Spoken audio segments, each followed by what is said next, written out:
छत्तीसगढ़ प्रदेश में आत्मानंद जो स्कूल बन रहा है, 4.5 साल में 45,000 स्कूल बने हैं। और इन 45,000 स्कूल में जो फर्नीचर आ रहा है, भूपेश बघेल बोलते हैं कि हम छत्तीसगढ़िया को काम देंगे, छत्तीसगढ़ में छत्तीसगढ़िया ही काम करेगा। आपको बताऊं, 45,000 स्कूल में पूरा जितना भी फर्नीचर आ रहा है और नागपुर और मेरठ से आ रहा है। बाहर की बड़ी बड़ी कंपनी आके रायपुर में ऑफिस खोलती हैं, नया आरसी बनाती हैं। आरसी के नाम पे बाहर से पूरा सामान आ रहा है, छत्तीसगढ़िया को कुछ नहीं है, यहाँ कोई काम करने वाला नहीं है। सेकंड बात है, जो व्यायामशाला लग रही है, व्यायामशाला के जो उपकरण लग रहे हैं, ये पूरे आपके कहाँ से आ रहे हैं? हैदराबाद और दिल्ली से। लोहा बनता है छत्तीसगढ़ प्रदेश में, लोहे का उत्पादन होता है, मगर लोहे के व्यापारी को काम नहीं मिलता है।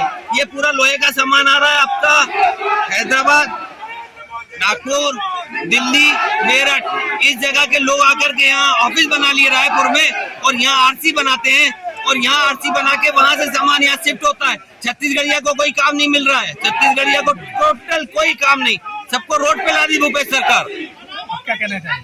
हम ये बोलना चाह रहे हैं कि जैसे बीजेपी ने 15 साल का भरपूर मौका उनको दिया गया, जनता द्वारा दिया गया, लेकिन वो 15 साल में कोई काम नहीं कर पाई। हाँ, घोटाले बहुत सारे किए। बीजेपी के घोटाले पर कांग्रेस आज तक चुप है, जबकि उनका कार्यकाल का भी 4.5 साल हो गया है। अब कांग्रेस के घोटालों की गिनती चालू है, इनके भी बहुत सारे घोटाले बाहर है।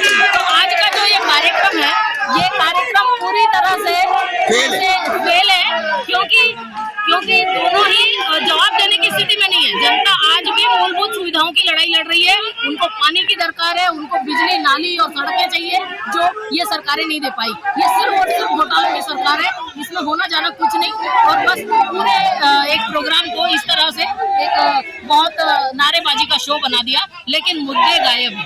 मुद्दे शुरू से ही गायब है। ये बस एक दूसरे पे आरोप लगा रहे हैं, प्रत्यारोप लगा रहे हैं, विकास की बात, टेक्नोलॉजी की बात और बाकी सारे बड़े काम के मुद्दों की बात ये नहीं कर रहे हैं। ये बस एक दूसरे पे तुमने ये घोटाला किया, तुमने ये घोटाला किया, कोई भी विकास की बात नहीं कर रहा है, कोई भी स्वास्थ्य के संबंधित टेक्नोलॉजी की बात नहीं कर रहा है, कोई भी मुद्दों की बात नहीं कर रहा है। यहाँ पे कोई मुद्दों की बात करने आया नहीं गया थे, सबको बस एक दूसरे के आरोप और प्रत्यारोप लगाने के लिए बुलाया गया। छत्तीसगढ़ के अंदर में कांग्रेस भाजपा दोनों एक दूसरे के ऊपर आरोप नहीं लगा सकते कि दोषी कौन है। छत्तीसगढ़ में भाजपा को भी उतना ही मौका दिया जनता ने, कांग्रेस को भी उतना ही मौका दिया है। छत्तीसगढ़ में जहां सांसद भाजपा के हैं, विधायक पूरे कांग्रेस के, बराबर पेट भर के लूट रहे हैं, लूटने का कंपटीशन चल रहा है यहाँ पे।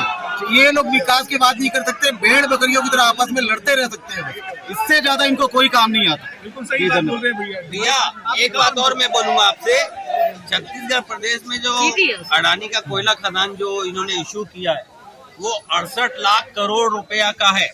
68 लाख करोड़ रुपया का खदान उन्होंने अडानी को दे दिया है। उसका जो रॉयल्टी रेवेन्यू आता है 30%, यानी कि लगभग 18 लाख करोड़ रुपया। 18 लाख करोड़ रुपया को इन लोगों ने रॉयल्टी के रूप में लिया है, जबकि छत्तीसगढ़ प्रदेश का बजट है 1 लाख 14 हजार करोड़ छत्तीसगढ़ प्रदेश का बजट है। तो इतना हम तो एक्सेस पैसा आ रहा है, पैसा जा कहाँ रहा है? सेकंड नंबर है अबूझमाड़ को इन लोगों ने निक्को को बेच दिया, पूरा अबूझमाड़ को निक्को को बेच दिया। बस्तर का क्षेत्रफल जितना केरल का है, केरल के लगभग हमारे बस्तर का क्षेत्रफल है, ठीक है। और उसके अंदर जो बजट जाता है वहाँ 1,20,000 करोड़, वहाँ उसका बजट है केरल का। इतना 1,20,000 लाख करोड़ रुपया ये बस। हम लोगों ने एक बहुत अच्छा सा मॉडल ऑफ गवर्नेंस बनाया है, जिसे हमने दिल्ली में पूरी तरह इम्प्लीमेंट किया। हमारे पास ऐसे बहुत सारे टूल्स हैं जिसको लेकर के हम चलते हैं, और उस पर हमने हेल्थ पे काम किया, एजुकेशन पे काम किया और बेरोजगार युवाओं पे काम किया। आप अगर जानना चाहेंगे तो मैं एक चीज़ बताना चाह रही हूँ कि जैसे जो लॉकडाउन का जो पीरियड था, तो दिल्ली सरकार देश में सिर्फ एकमात्र ऐसी सरकार है जिसने अनएम्प्लॉयड लोगों को और जो ऐसी एजेंसीज जिनको एम्प्लॉयज चाहिए, दोनों के लिए एक गवर्नमेंट का जॉब पोर्टल बनाया, और इस माध्यम से 8.5 लाख लोगों को उस समय में रोजगार मिले, जब लॉकडाउन का टाइम था और लोग रोजगार के लिए परेशान थे। तो सरकार के पास हर चीज का समाधान होता है, बस जरूरत है कि एक सही इंटेंशन के साथ उसे इम्प्लीमेंट करने की, और अच्छे पढ़े लिखे लोग और बहुत अच्छे से अभी विदाउट एनी हंगामाबाजी बहुत अच्छे से सरकार को चलाया जा सकता है। ये हमने दिल्ली में भी दिखाया, अब हम पंजाब में भी दिखा रहे हैं, और आने वाला समय छत्तीसगढ़ का है। और जहां तक इनकी बात करें, भूपेश बघेल जी हमारी घोषणा पत्र को कॉपी करके सरकार में आए हैं, और कॉपी करना आसान है लेकिन उसे इम्प्लीमेंट करना उन्हें नहीं आया। आत्मानंद योजना और आप केजरीवाल के सरकारों क्वालिटी एजुकेशन नहीं स्कूलों दे की पाए। आप तुलना नहीं कर सकते। आप सिर्फ कॉपी कर सकते हो, आप- क्वालिटी एजुकेशन नहीं। आप इनके मोहल्ला क्लिनिक की और केजरीवाल के बिल्कुल, मोहल्ला बहुत क्लिनिक की जमीन कोई आसमान। तुलना नहीं कर सकते हैं। और ये हर जगह जो प्रचारित कर रहे हैं कि एक कॉल पे लोग आते हैं, मैंने पिछले साल से दिया हुआ एक सर्टिफिकेट बनाने के लिए, पिछले साल जुलाई 16 तारीख की बात है, और अभी तक वो सर्टिफिकेट मेरा आया नहीं। 1100 पे आप कंप्लेन करने के लिए बड़े बड़े आप प्रचार करते हैं, लेकिन जब 1100 पे कंप्लेन किया जाता है, सवेरे मेरे को 8 बजे कॉल आता है कि मैडम आपके सीनियर अधिकारी लोग आपका कॉल अटेंड कर लेंगे और हम कंप्लेन क्लोज कर रहे हैं, तो उनका जवाबदारी वहां से खत्म हो जाती है, प्रॉब्लम सॉल्व नहीं हुई।